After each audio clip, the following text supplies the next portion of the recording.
Hey folks, welcome back to Underfunded Projects. My name is Gabriel, and today we're going to be looking at LEGO Star Wars set number 75319, the Armorer's Mandalorian Forge. It comes with 258 pieces, 3 minifigures, and it retails for $29.99 American dollars. I'll go ahead and get my thoughts about the price out of the way.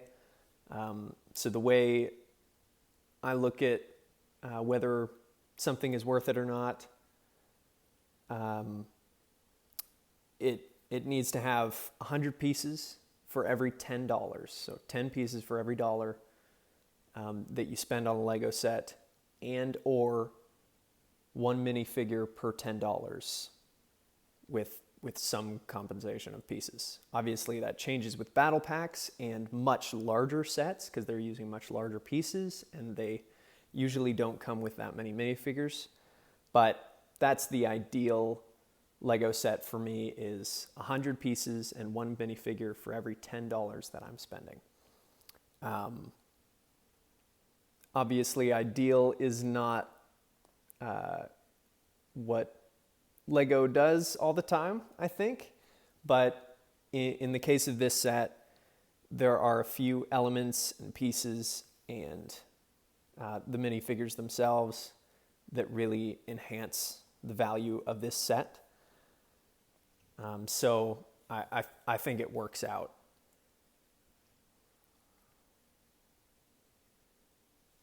But let's go ahead and look at these minifigures. They are very anticipated.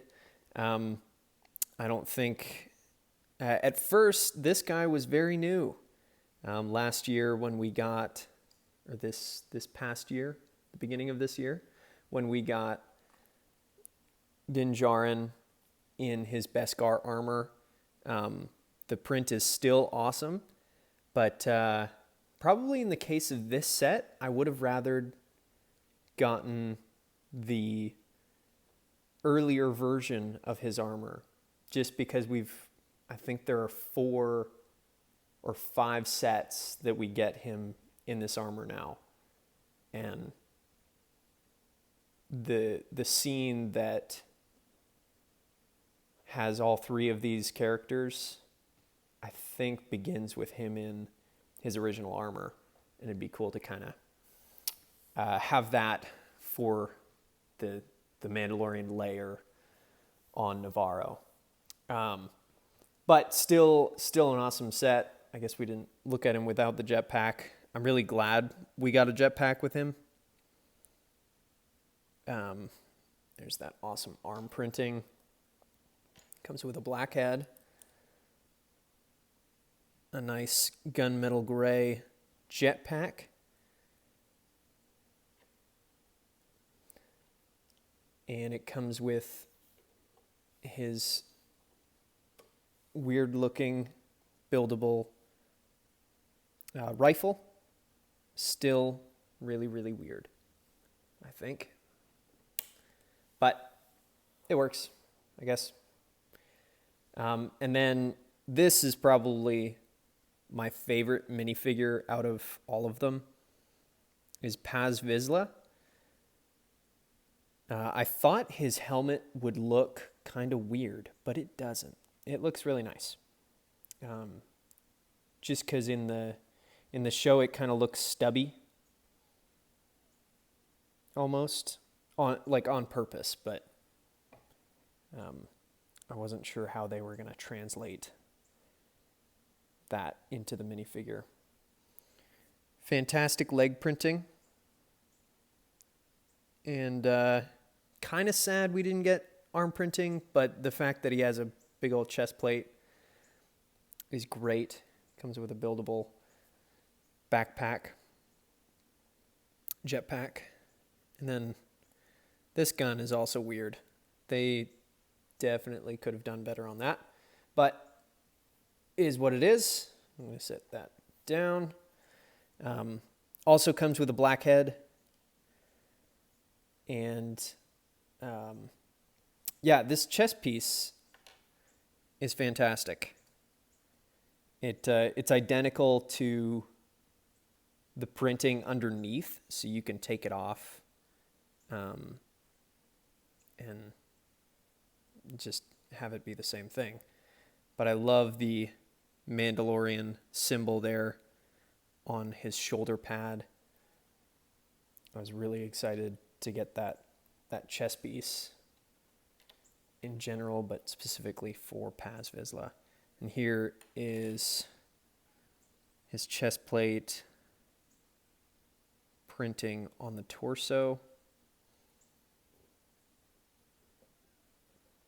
Nice battle damage.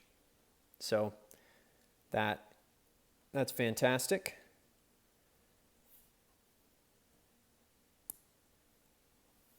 And then finally, I'm going to kind of lean him forward a little bit.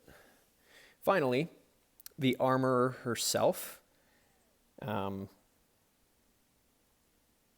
I think the printing is great. That chest piece, that's really nice. And they got leg printing on there, which they realistically could have done without, but I'm glad they did it. And then the helmet is really nice. The visor does look like the visor does look a little tiny compared to the full helmet. And I know her visor does look smaller in the show, but it does look a little too small on here. So that's definitely something I wish they worked on a little more. I don't know about the color of these horns. I thought they were completely gold in the show, but maybe not. Maybe I'm wrong. I do think, so in the show, she's got the fur kind of collar, and I do wish they made a piece or used another piece from other figures to sort of build the figure up a little bit. Just because the helmet is a little bigger without other features on the minifigure, like a jetpack or a chest plate or anything like that. It definitely looks a little bare and a little clunky with the head being so large. So maybe a nice waist cape or the fur collar. That would be really nice. Oh, Mala found a toy. She's playing. You can probably hear her the whole time in the background.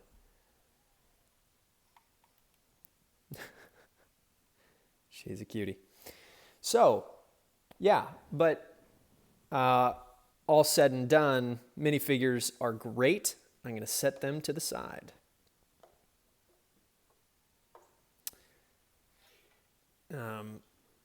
So the set itself is really nice play set, and it will work really well, especially if you have Mando with his original armor and that Mandalorian battle pack that came out a year or two ago. That will be really nice to have with the rest of these characters, so you can play out different stories and scenarios with all of the minifigures, all of the Mandalorians in their lair. But really great to get this Beskar kind of burner thing. I think that works pretty well. You can see there's just a little bit of playability with that, where it swivels. Personally, and you can actually do this, and I might make just a short video about it, but there are extra pieces in here, and I'll go ahead and Just kind of slide those in for a second. You get a few extra pieces there. And one of them is a friction Technic pin. And you can actually switch a few of these pieces around so that instead of swiveling, it can actually move up and down. Instead of turning like that, it'll kind of lean up and down like that. Which I would personally rather. I may change that. You can tell Mala is definitely enjoying her little duck with the squeaker in it. Of course, she does it during the video.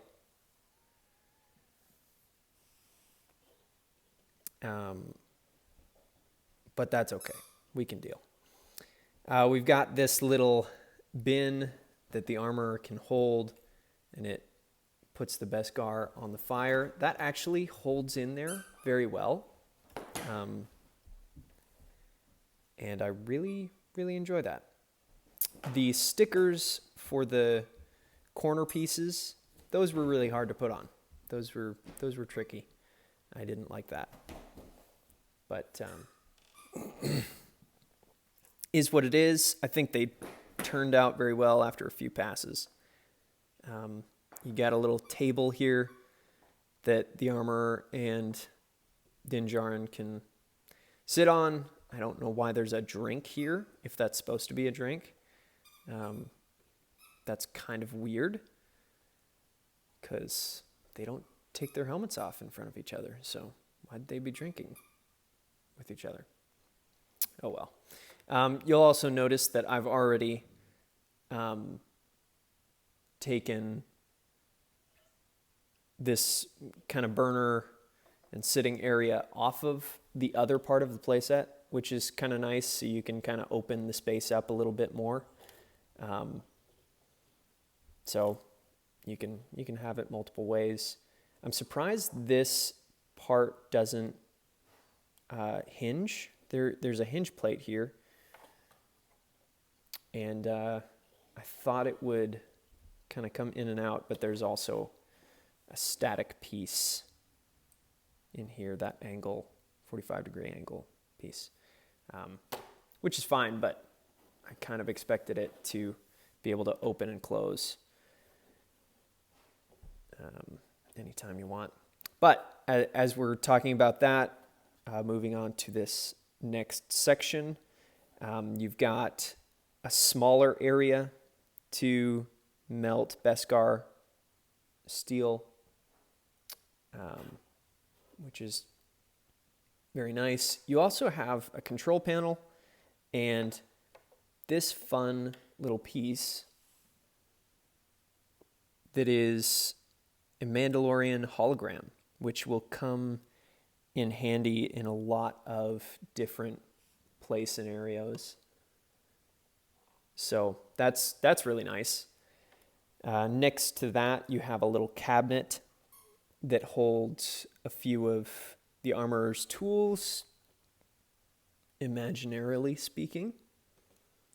And I'm sure you can actually put stuff in there too. Just kind of set some tools on that ledge. And you've got a little code box there, so you have to know the code for those blank little squares. Something I wasn't expecting, actually two things I wasn't expecting. One, you can take all of this off pretty easily and just place it right back on, which was kind of surprising to me. So you can actually open the space up even more, place that there, have the burner somewhere, so you can really open up that space. And then furthermore, you can take the cabinet off of these bins and you can place detonators, more Beskar, a blaster in there. That's what the instructions have you doing. And you can put something else there. Who knows? There is also a broom for when you need to clean the layer. It gets really dirty down there because, it's dirty. I don't know. But moving on to the doorway, it's just the entrance to the room, but it has this really nice